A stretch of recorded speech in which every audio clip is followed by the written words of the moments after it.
Welcome to AKM channel అండి. ఈరోజు నేను మీకు ఆల్ పర్పస్ మసాలా చేయటం చూపిపోతాను. ఆల్రెడీ దీని ముందు ఒకసారి చెప్పాను మీకు గ్రేవీ చేసేటప్పుడు నేను ఇంట్లోనే చేసుకుంటానని దాన్ని వీడియో పెడతానండి. ఇప్పుడు నేను వీడియో పెడతాను అనుకున్నాను. ఇప్పుడు మీకు చూపిస్తాను అనుకున్నాను. దీనికి కావాల్సిన పదార్థాలు ఏంటని చూపిస్తాను మీకు. ఇక నేను 300 గ్రాముల మిరపకాయ తీసుకున్నానండి, ఎండుమిర్చి. దీంట్లో నేను కొద్దిగా 250 గ్రామ్స్ మిర్చిను ప్లస్ నేను కాశ్మీరీ చిల్లీ 50 గ్రామ్స్ తీసుకున్నాను కలర్ కోసం. 300 గ్రామ్ ధనియా.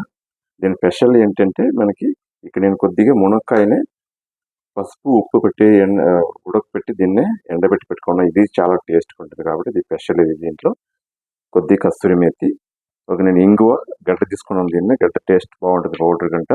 సో ప్లస్ నేను ఇక్కడ ఒక 30 గ్రామ్స్ అంతా జీలకర్ర, 30 గ్రామ్స్ సోంపు, 4 ఏలక్కులు, 4 లవంగాలు. సో ఇక్కడ మళ్ళీ 30 గ్రామ్స్ నేను మినపప్పు, 30 గ్రామ్స్ నేను శనగపప్పు తీసుకున్నాను. ఇక్కడ 1 స్పూన్ అంత నేను మెంతులు, 2 స్పూన్ ఆవాలు, 2 స్పూను మిరియాలు తీసుకున్నాను ఇక్కడ నేను. ప్లస్ ఇక్కడ ఒక 2 స్పూన్ అంత నేను గసగసా తీసుకున్నాను. దీనిలో పసుపు యాడ్ చేసుకుంటాను. పసుపు మీకు లిస్ట్లో చూపించలేదు. పసుపు మీకు తర్వాత చూపిస్తాను. పసుపు మిక్సీ పట్టేటప్పుడు నేను యాడ్ చేసుకుంటాను దాన్ని. ఇప్పుడు మనం దీని అంతా ఒక 1 బై 1 దూరంగా వేయించేసుకుందామండి. వేయించేసుకున్న తర్వాత మిక్సీ పట్టేటప్పుడు మీకు చూపిస్తాను నేను. సో ఇప్పుడు మనం అన్నీ వేయించేసుకున్నామండి.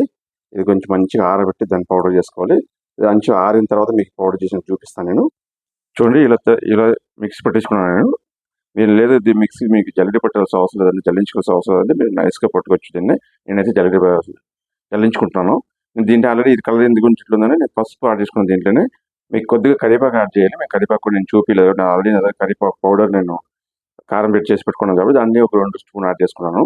మీ దగ్గర మీరు వేయించుకునేటప్పుడు కరివేపాకు కొంచెం యాడ్ చేసి వేయించుకోండి. సో ఇలా నేను ఇప్పుడు జల్లెడ పట్టుకుంటున్నాను. దీన్ని జల్లించుకున్న తర్వాత మీకు చూపిస్తాను. సో మనకి మసాలా పౌడర్ అయితే రెడీ అయిపోయిందంటే స్మెల్ అయితే అద్దరిపోతాయి. మీకు యా కర్రీ కావాలని వాడుకోవచ్చు. చికెన్ గ్రేవీ, చికెన్ మసాలా, లేదా మీకు చికెన్ బిర్యానీకి, వెజ్ కర్రీకి ఏ కర్రీకి వాడుకుంటానో ఆల్ పర్పస్ మసాలా దీనికి చెప్పేది. ఈ టేస్ట్ అయితే అద్దరిపోతుంది. మీరు కూడా ఒకసారి ఇలాగే ట్రై చేయండి. సో షాప్లో నుంచి కొనుక్కున్నా కానీ ఇంట్లో చేసుకుని చాలా టేస్టీగా ఉంటుంది. సో మీరు కూడా ఇలాగే ఒకసారి ట్రై చేయండి. ట్రై చేసే టేస్ట్ ఎలా ఉందో నాకు కమెంట్ చేయండి.